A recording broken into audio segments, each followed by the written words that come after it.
Hello everybody, Ollamh here, and I wasn't anticipating making another one of these until Monday to cover the weekend, but so much has happened this week and today alone that I felt it was important that we talk about some of this stuff.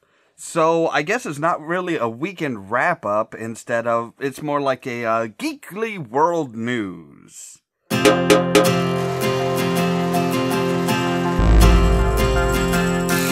This is the hour, the darkest place. Dante's Inferno, the devil's maze. It's a good world, good world gone bad. So let's dive into the insanity, shall we? A few days ago, Red Dead Redemption 2 was announced by the leakage of 3 different photographs before the official announcement. Now, today we have a teaser for it, as well as the ability to pre-order. Now, the teaser really doesn't tell us much of anything. It shows some beautiful graphics, a little bit of action, but not much of as far as story or anything like that. Now, even before the teaser was released, people were blasting it for not having a female protagonist or not having a major female character, even when all you could see were silhouettes of people on a red backdrop. People were complaining about the name, that it was Red Dead Redemption 2, but there's a one in between it, and let's face it, Rockstar has never been very good at naming stuff. We've got Grand Theft Auto 1, 2, 3, then we've got Vice City and San Andreas, and then we've got 4. So their naming has always been a little off. Now, as far as the pre-order, this game isn't scheduled to be released until, according to them, until fall of 2017. That means we have about a full year before we're going to see the game. Now, most of the pre-order sites actually have it set in winter. Amazon is not available until December 29th. Rockstar Warehouse, Rockstar's specific sales end, has no specified time or date. And GameStop, which is also linked from Rockstar's website, is said to be December 31st. All of them are about $59.99, which seems to be about the normal going price for games these days. But I kind of wonder who's pre-ordering this over a year before its release. I mean, I understand they're probably looking at getting funding for finishing up, packaging, shipping, and stuff like that. But, I mean, really? Pre-ordering over a year ahead of when the actual release is seems a little much to me. Going on into other gaming news, Nintendo dropped a big one on us with the Nintendo Switch, formerly known as the Nintendo NX. It looks really cool from the footage that I've seen. It looks like a combination between a home gaming system and a portable system. It basically is a portable system, but you have a docking station, for lack of a better term, where you can put that so that it projects up onto your TV screen at home, which is a really awesome idea, because then you can have the big screen full effects, and at the same time, if you're going somewhere, like they show this guy, they show a guy getting on a plane and flying somewhere, you can just pick it up and go. You've got the screen, you can actually detach the screen and have it sitting off so that your hands are back here while your screen is right in front of you. It looks really awesome. It looks like really good graphics and stuff like that. Now, how it's going to end up in actuality, it's kind of hard to tell. This is promo stuff, and as we all know, promo stuff can be a little misleading at times. So it's really going to be kind of up in the air as to, well, what is the reality of this going to be?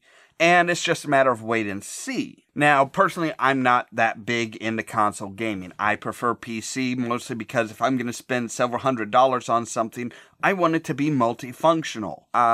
So this is probably not something that I personally am going to get, but it does look like an interesting idea. So far, there is no price listed that I could find, and the release timeframe is sometime in March, which means that it should be around for Red Dead Redemption 2, which, if Rockstar is smart, they will make sure to have that on the Nintendo Switch. Now, one other little thing that people have been complaining about with Red Dead Redemption 2 is the fact that it's not going to be on PC. They have no PC listing for it. And they didn't have for the original. The original Red Dead Redemption, they actually said that they were not going to do a PC version of it. And as far as I've seen, they haven't. So some people are wondering, well, is this like Grand Theft Auto 5, where they said, well, we're not going to do PC, and then they did a PC port? But like I said, with the original Red Dead Redemption, it was not on the PC. So I don't expect to see Red Dead Redemption 2 come to the PC at any time. Going from there on to movie news, we have another trailer drop, and this one's for Logan, the third and final Wolverine solo movie.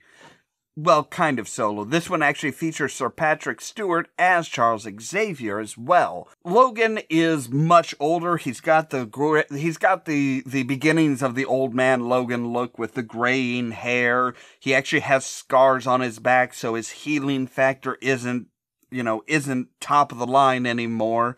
I don't think it's completely gone like they tried to have in the second one, but it looks like it's definitely slowed down. It hasn't stopped because he's not this decrepit old man, but it isn't as strong as it was. Now, Xavier introduces Logan to a child of some sort, a little girl that he says is a lot like him. More like him than anybody else. And I can't help but wonder, is this X-23 the daughter of Wolverine? It would be really interesting if that's the way it went. This is kind of like a clone or a female clone or a daughter that has all of his powers and has has claws of her own. I think X-23 just had one claw instead of 3 per hand. I'm not really sure. I'm not specific on this, but it does look pretty interesting.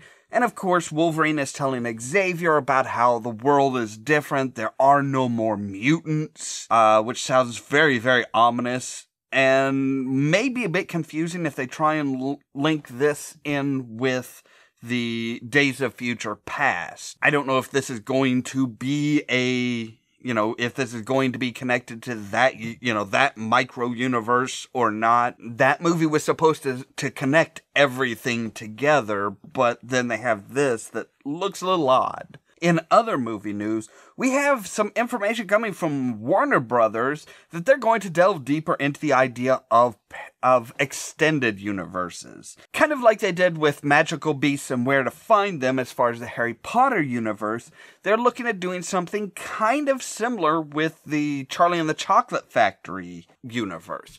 Except for they are actually listing this as a prequel to Willy Wonka and the Chocolate Factory, which was the Gene Wilder version of the movie. The idea is that this is going to be a prequel, but to which one, we're not sure. This is going to feature a young Willy Wonka going around finding all these ingredients, probably finding the Oompa Loompas and convincing them to come and work for him and everything like that. Now, the problem I have with this is the timing. They did the Johnny Depp version of it back in 2005. 11 years before announcing this prequel, they are announcing it as a prequel and really focusing on the Willy Wonka and the Chocolate Factory name rather than Charlie and the Chocolate Factory. Which I can't help but feel that this is an attempt to kind of cash in on Gene Wilder's passing. And Gene Wilder, as I said just a little bit ago, did Willy Wonka in the Chocolate Factory version of the movie. He played Willy Wonka, and unfortunately, he just passed away earlier this year. And a lot of fans of the Gene Wilder version of the movie are not happy about this revelation. I think a lot of them feel the same way that I do, that they are trying to really cash in on an actor's death, which is just horrible to do. Going on to YouTube talk, the past few days, a lot of YouTubers have gone on and made videos about talking about money and success. Tom Scott has done his kind of trilogy of videos talking about the different sources that you could go to for money, for making money and being successful on YouTube. That being, you can do merchandising, you can do monetization of your videos, or you can do paid promotions and stuff like that. And he goes into a lot of details and a lot of things to look for and a lot of things to avoid and a lot of things to really just be careful about. But within the past couple of days, Phil DeFranco has made one for his, and so has Boogie2988. Now, in both of them, they talk about their personal success, their personal ideas as far as, well, what kind of roughly what they make. And they both have very different ideas, because Philip DeFranco says, well, yes, I make roughly this much each year, but it's a paycheck from my company. It's not how much money do we have coming in from all these sources. Well, this is what I make. It all comes into the company. He gets a paycheck, and if the company does well, then he gets a bonus. So he really kind of has his limited to, this is how much he sees as he needs to keep doing this. And the company is growing, and the more money that the company makes, the more people that they can hire, the bigger they can do, the more production value that they can add to stuff. Now, Boogie2988 does it a little bit different. He is just himself. He doesn't have like a team working for him, as far as I know anyway. And he is really looking at it as more of a personal experience. And also a little bit different as far as what success is. Success for him is paying all of his bills and having some money left over in the bank account. That's success. That makes him feel rich, which I kind of understand. And that's also a perfectly valid idea as far as what is success. As far as success on YouTube, there's no one right answer. There's plenty of wrong answers. I know some people that look at this channel and say, well, it's not a job because you're not making money out of it. You're not paying your bills from it. Therefore, it's not a job. It is every bit a job. It's the start of something. And whenever you start something, whether it's a business or a relationship or anything, it takes time to grow to a certain level. And it's not quick and easy. YouTube is definitely not quick and easy. This channel's been around for about 1.5 years now, and I mean, we're not doing bad, we're not doing great, we're not, I'm hiring all my friends to do editing and to write scripts and stuff like that. I want to get to that point where, yes, I do hire people to edit, I do hire people to write scripts and to act and stuff like that. Now, I am interested to know what you think, and this is the question that I have for the viewers. What do you think is the defining feature of a successful YouTube channel? Is it reaching a certain subscriber number? Is it reaching a certain viewership? Is it reaching a specific monetary amount? What do you view? How do you determine what is a successful YouTube channel? Is it just having fun and producing content that is enjoyed? And what do you think is a successful YouTube video? Again, is it how many subscribers that video has gained? Is it how many times that video has been viewed? Is it how many minutes of that video have been watched per view? Or is it the interaction? Does it evoke a reaction from people? Do they comment on it? Do they talk about it after the fact? Do they have a point that they wanted to really emphasize in the video, or was it something that they wanted to point out that, well, this was wrong, this was actually this way, and enters into a discussion? What makes a successful YouTube video? That's what I'm asking for you as far as comments down below, tweets, Facebook posts, stuff like that. What is YouTube success for you? And finally, we have a bit more personal of a news story. This weekend, there's not going to be an episode of The Nerding. Outlander just started a new job. He's on his training schedule, which they have him like days for a couple days, nights for a couple days, and then coming in at 6 o'clock in the morning. Plus, him and his wife are throwing their Halloween party this Saturday, so there's really not much time to record and edit and get that done and up for Sunday morning. So, Sunday, there are going to be 2 gaming videos instead of 1 gaming video and the Nerding. Now, kind of as a makeup for that, sometime in the afternoon, probably 2-3 o'clock Central Standard Time, we are actually going to be doing a live stream over on the Twitch channel. This is actually going to be a charity live stream for a friend of a friend. This is going to be, and I'll put the link to the GoFundMe page down below as well as everything else. But this is for Adela Arson, also known as Stephanie B. A couple months ago was up in Chicago, or a month ago I think, was up in Chicago and at a festival and actually wound up getting stabbed by her ex-boyfriend. She went to the hospital, she's okay, but when she got back to Louisiana, she got a bill for $10,000 from the Illinois hospital.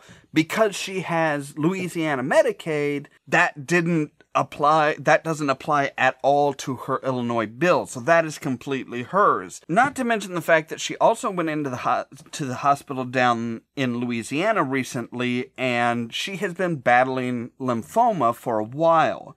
Kind of find out it has not reacted to the treatments as they hoped, and they are suggesting further surgery. Now, the surgery itself is a whopping $30,000 bill, which the Louisiana Medicaid will pay half of that, leaving her with a $15,000 bill that actually has to be paid before the surgery. One of the things that the doctors are saying, and the reason they're pushing this surgery so much, is because without it, there is a high likelihood that the lymphoma could metastasize into leukemia. So this is kind of something that needs to be done, that she really needs, but battling with all this stuff, she really doesn't have the money that's needed. Now, she's not asking for the full $25,000. I do believe her GoFundMe goal is $20,000. So that is what we're going to be doing for our charity live stream this Sunday. We'll probably be playing either Subnautica or maybe We Happy Few. I'm not entirely sure what we're going to be playing, but I do want to kind of get the news out there and try and get people in to, number one, enjoy the stream, enjoy the gameplay, but also try and raise awareness for this particular individual. Like I said, she's a friend of a friend, and honestly, this story is just heartbreaking. It's such an awful situation to be in, where you need this to survive, but you also need $15,000 in order to get the surgery that is going to help save your life. And as much as I hate getting into real world type stuff, I mean, this is kind of where a lot of people are. My dad worked until the day he died, because if he wasn't at work, he wouldn't have had the health insurance, and he wouldn't have been able to afford, his diabetes medicines, his cancer treatments and stuff like that. So this kind of hits close to home for me. If you want to donate now, please do.